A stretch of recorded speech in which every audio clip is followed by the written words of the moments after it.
Irv brought me into the studio, where Seven played me some beats. I got a call from E-Money Bags, so I went into the hallway to talk to him. When I told Bags that I was at Irv's studio, he said, "Tell that nigga Irv that E-Money Bags said what up. He know me." I told Irv, and his face instantly changed, like he was nervous all of a sudden. What's that about? I wondered. I made a copy of one of Seven's beats and bounced back to the Music Palace studio to meet Bars and Hooks, Green Eyes, and Steve Solar. Late that night, Green Eyes said he needed to talk. He complimented me on Infamous Records and told me to stop hanging out with Bags. He didn't tell me why or by who. He just said to stay away because Bags was about to be hit. Bags was hype about getting his Navigator. "Come with me to the dealership in Long Island," he said at the studio one afternoon, just after Green Eyes told me to stop hanging with him. "They're giving out good deals for luxury cars." We hopped on the Long Island Expressway and headed to Champion Motors. On the way, Bags broke down the whole story about the connection between Irv Gotti, Ja Rule, and Supreme. Bags told me Irv was a neighborhood DJ at park jams and block parties back in the day, and Irv and Ja were just two studio gangsters. Irv Gotti and Ja Rule, they were the herbs in the hood, and now Supreme's got them under his wing, Bags said. Before I gave Bags money for the song he did for my Murder Music soundtrack, he was planning to buy a tag car from this girl named Z, who went to my grandmother's dance school and sold tag cars for Supreme.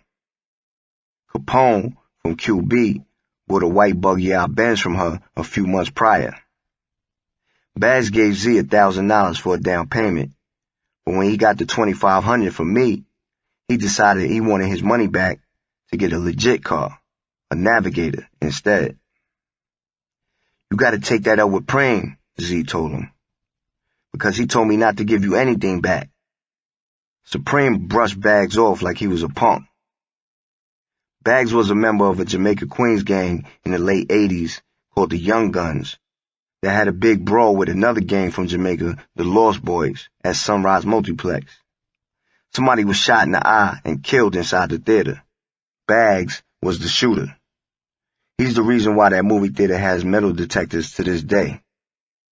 Bags told me he was coming out of the Coliseum on Jamaica Avenue one day and saw Preem parked in a Land Rover with a dude named Black Just, another well-known member of the Supreme team, in the Rover's passenger seat. Bags proceeded to shoot up the Rover with bullets, learning later that he missed Preem and shot Black Just in the upper inner thigh. Instead of driving Just to the hospital, Preem drove him 10 minutes away to the hood and told somebody else to take him 10 minutes back so the D's wouldn't question him. Black Just bled to death, but if Preem would have dropped him off at Marion McLean Hospital right around the block from the shooting, Just might have lived. 50 Cent felt the same way about Irv and Ja, Bags said, and he didn't get along with Preem either.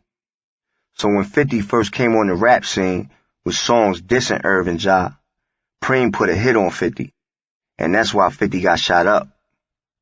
Bags knew that Preem put a hit on him too for killing Black Just, but he said he was going to kill Preem first. Now I understand what Green Eyes was telling me and why Irv Gotti looked like he seen a ghost when I told him I was on the phone with Bags, and why Ja Rule was acting tough on that Limp Bizkit tour. I was thinking as Bags spoke. He figured he had Preem to protect him. At the end of 2001, I received my certified gold album plaque for HNIC. Havoc only produced 2 songs on the HNIC, not because I only wanted 2 beats. I was forced to find other producers because Havoc wasn't showing any excitement or enthusiasm about my solo project. I wish Hav would have done the whole album. Shortly after I got my gold plaque, Bags went to go check Havoc in Freeport.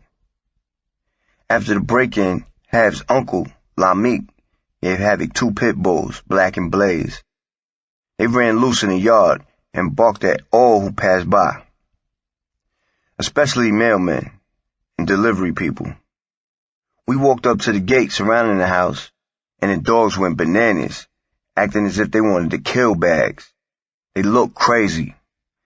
Hate and fury filled their faces, barking like never before. Bags couldn't even come inside the gate because I couldn't control them. And when Havoc came out, he couldn't either.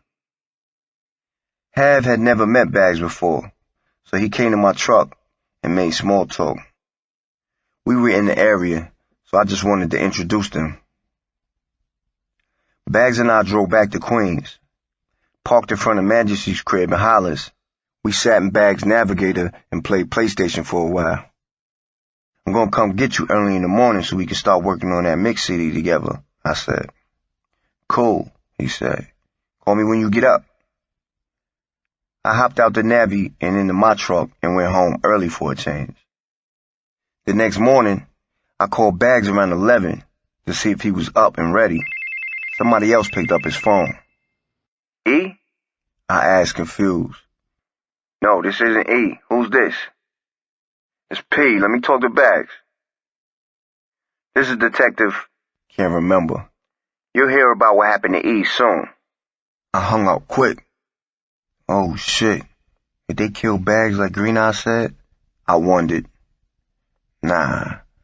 Maybe he got locked up or something. I couldn't reach Majesty on his phone, so I went to his crib later that evening. Majesty and a few others were sitting on the steps in front of his door with a big bottle of Hennessy in plastic cups.